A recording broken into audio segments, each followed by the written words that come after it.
பெரியார கொச்சப்படுத்துறதுல வந்து இவங்க ரெண்டு பேருக்குள்ள ஒரு போட்டிங்கிறது ரொம்ப வருத்தமான விஷயம் தான் நான் பாக்குறேன். சகோதரர் அண்ணாமலை பொறுத்த வரைக்கும் அவரு தந்தை பெரியார்லாம் அவரெல்லாம் ஐபிஎஸ் ஆபீசரா ஆயிருக்க முடியாது. மேற்கொண்டு இது போன்ற சம்பவங்கள் குறையுங்கிற ஒரு இன்னைக்கு தமிழக அரசு முதலமைச்சர் தளபதி அவருடைய வழிகாட்டுதல் அந்த இது கொண்டு வந்திருக்கிறாங்க. எங்களுக்கு எதிரான சம்பவங்கள் இது மாதிரி குற்றவியல் சம்பவங்கள் அங்கதான் ஜாஸ்தியா நடக்கு. அதுக்காண்டி இதை நான் கண்டிக்கிறேன். இது கண்டிப்பா நாங்களும் கண்டிக்கிறோம். நாங்க சமாதானப்படுத்திருக்கோம். அண்ணன் நேரு போன்ற மூத்த அமைச்சர்களும் அதுக்குண்டான விளக்கத்தை கொடுத்திருக்கிறாங்க. சில கிராமங்கள்ல ஆட்சேபம் தெரிவிச்சிருக்கிறாங்க.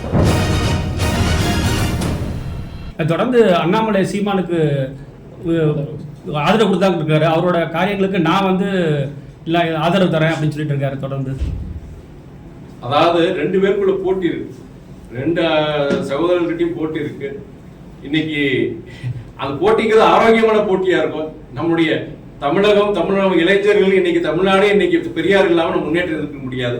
பெரியார கொச்சப்படுத்துறதுல வந்து இவங்க ரெண்டு பேருக்குள்ள ஒரு போட்டிங்கிறது ரொம்ப வருத்தமான விஷயம் தான் நான் பாக்குறேன். நான் சகோதரர் அண்ணாமலை பொறுத்த வரைக்கும் அவரு இந்த மாதிரி விஷயங்களை பொறுத்த வரைக்கும் அதுவும் அவர் என்ன தந்தை பெரியார்லாம் அவரெல்லாம் ஐபிஎஸ் ஆபீசரா ஆயிருக்க முடியாது.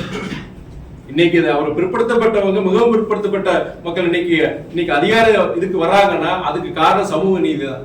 இதெல்லாம் தெரிஞ்சுக்கிட்டு தெரியாம அப்படி பேசுறாங்கன்னு எனக்கு புரியல. நான் ஈரோடு இடைத்தேர்தலில் சிவசேனையோட திமுக அரசு மக்களுக்கு வந்து தொகுப்பு 1000 ரூபாய் தொகையை வழங்கணும்னு சொல்லி ஜி.கே. வாசன் கேள்வி கேட்கிறாங்க. அண்ணா வாசன் பொறுத்த வரைக்கும் மக்கள் எதிர்பார்க்கிறாங்க. மக்களுடைய ஒரு எதிர்பார்ப்பு அண்ணன் வாசன் வந்து பிரதிபலிச்சிருக்கிறாரு, தவறு கிடையாது. அதே வேளையில இன்னைக்கு இருக்கிற சூழ்நிலை பொறுத்த வரைக்கும் உங்களுக்கே தெரியும், இன்னைக்கு பெண்கள் அந்த புயல் காரணமா கிட்டத்தட்ட 6675 கோடி நம்ம நிவாரணம் கேட்டிருக்கோம். உடனடியாக 2000 கோடி நிவாரணம் வேணும் முதலமைச்சர் கேட்டிருந்தாரு. பத்திரிகை நிருபர்கள் உங்களுக்கு எல்லாருக்கும் தெரியும் எவ்வளவு தூரம் அது கிட்டத்தட்ட 10க்கும் மேற்பட்ட மாவட்டங்கள்ல வந்து அவ்வளவு பிரச்சனைகள், அவ்வளவு சேதாரங்கள். நம்ம தமிழக அரசு கடுமையான நிதி நெருக்கடியிலையும் நம்ம எவ்வளவு உதவிகள் செஞ்சிருக்கிறாங்க, நிவாரண தொகைகளை கொடுத்திருக்கிறாங்க. இருந்த போது இந்த நேரத்தில் பொறுத்த வரைக்கும் அந்த பொங்கல் பொறுத்த வரைக்கும் மற்றதை கொடுக்குறாங்க, மற்ற அரிசியா இருக்கட்டும், மற்ற பொருட்கள் கொடுக்குறாங்க. ஆனா அந்த நீங்க சொல்ற அந்த 1000 ரூபாய் கொடுக்க முடியாத ஒரு பொருளாதார நெருக்கடி இருக்கிறதுனால கொடுக்க முடியாத ஒரு சூழ்நிலை. பெண்களுக்கு எதிரான குற்றங்களுக்கு தண்டனை வந்து கடுமையாக்கிறதுக்கு சட்டத்தில் தீர்மானம் வரவேற்கதான் செய்யணும். ஏன்னா அது கிட்டத்தட்ட வந்து உங்களுக்கு வந்து இன்னைக்கு வந்து கடுமையான அந்த தண்டனைகள் கடுமையாக்கி இருக்கிறாங்க. ஏற்கனவே பொறுத்த வரைக்கும் பாலியல் வன்கொடுமை, குறிப்பா பெண்கள் சிறுவர்களுக்கு எதிராக இது போன்ற தவறு நடக்கக்கூடாத சட்டங்கள் இருக்கு.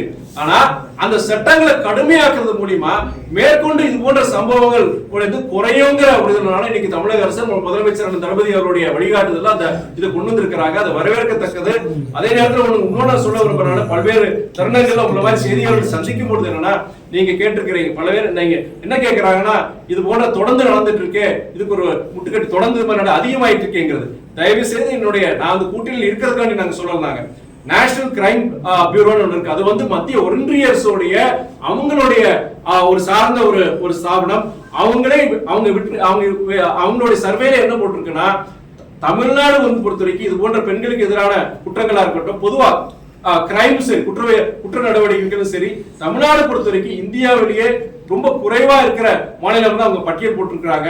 அதே நேரத்துல இன்னைக்கு பாஜக ஆளுகின்ற மாநிலங்கள் பொறுத்த வரைக்கும் குறிப்பா உத்தரப்பிரதேசா இருக்கட்டும், மத்திய பிரதேசா இருக்கட்டும், இல்லாட்டி பீகாரா இருக்கட்டும், அங்கதான் நிறைய நடக்கு. குறிப்பா பெண்களுக்கு எதிரான சம்பவங்கள், இந்த மாதிரி குற்றவியல் சம்பவங்கள் அங்கதான் ஜாஸ்தியா நடக்கு. அதுக்காண்டி இதை நான் கண்டிக்கிறேன். இது கண்டிப்பா நாங்களும் கண்டிக்கிறோம். அதே நேரத்தில் நம்முடைய அந்த முதலமைச்சரும் சரி, நீங்க இன்னைக்கு காவல்துறை சரி அது கூட நடவடிக்கை எடுத்திருக்கிறாங்க. மேற்கொண்டு இது மாதிரி கல்வி ஸ்தாபனங்கள்ல இது போன்ற தவறுகள் நடக்கக்கூடாதுன்னு சொல்லிட்டு அதுக்கான குழு அமைச்சு அனைத்து கல்லூரிகள் நீங்க இது போன்ற இடங்கள்ல பொறுத்த வரைக்கும் இது போன்ற சம்பவங்கள் இனிமேல் நடக்கக்கூடாதுங்கிற மாதிரி நிறைய முன்னெச்சரிக்கை நடவடிக்கை எடுத்துட்டு தான் இருக்கிறாங்க. இப்போ திருச்சி மாநகராட்சி விரிவாக்க திட்டத்திற்கு பல்வேறு கிராம மக்கள் தொடர்ந்து எதிர்ப்பு தெரிவிக்கிறாங்க. ஆனால் சட்டப்பேரவையில் நேரு அவர்கள் சொல்லிருக்காரு எந்த எதிர்ப்பும் இல்லை அப்படின்ட்டு.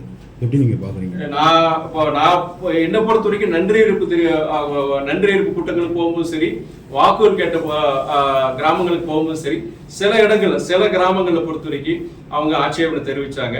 குறிப்பா வந்து என்னன்னா அது வந்து தவறான வழிகாட்டுதல் கூட சொல்லலாம். நீங்க வந்து இப்போ குறிப்பா நம்ம அதிமுக அவங்களுடைய அன்னைக்கு தவறான அவங்களுடைய தேர்தல் பரப்புரையில் என்ன சொல்லிட்டாங்கன்னா, உங்களுக்கு வந்து இந்த 100 நாள் வேலை திட்டம் எல்லாம் உங்களுக்கு போயிருங்க, உங்களுக்கு வாழ்வாதாரமே கேள்வி ஆயிருங்க, இந்த நீங்க மாநகராட்சி கூட இணையறதுனால உங்க கிராமத்துக்கு வந்து பெரிய நஷ்டங்க அப்படின்னு சொல்லி ஒரு பீதியை உருவாக்கும் போது அந்த கிராமத்து ஜனங்களை பொறுத்த வரைக்கும் எங்களுக்கு வேண்டாங்க, நாங்க மாநகராட்சி இணையலன்னு சொல்லிட்டு சில கிராமங்களை சொல்லியிருந்தாங்க. அப்ப நான் அதை தெளிவுபடுத்தி சொல்லியிருந்தேன். 100 நாள் வேலை திட்டத்துக்கு பதில் உங்களை கிராம இந்த நகர்ப்புறங்களை பொறுத்த வரைக்கும் இது போன்ற பின்தங்கியவர்களுக்கு வந்து ஒரு வேலை வாய்ப்பு கொடுக்குற மாதிரி திட்டங்கள் கண்டிப்பா நம்ம மாநில அரசு கொண்டு வந்து சொல்லிட்டு நாங்க சமாதானப்படுத்திருக்கோம். ஆனா நேரு போன்ற மூத்த அமைச்சர்களும் அதுக்குண்டான விளக்கத்தை கொடுத்திருக்கிறாங்க. சில கிராமங்கள்ல ஆட்சேபம் தெரிவிச்சிருக்கிறாங்க. இதுபோன்ற செய்திகளை மேலும் தெரிந்து கொள்ள எங்களது யூடியூப், ஃபேஸ்புக் மற்றும் ட்விட்டர் ஆப்களை சப்ஸ்கிரைப் செய்யவும்.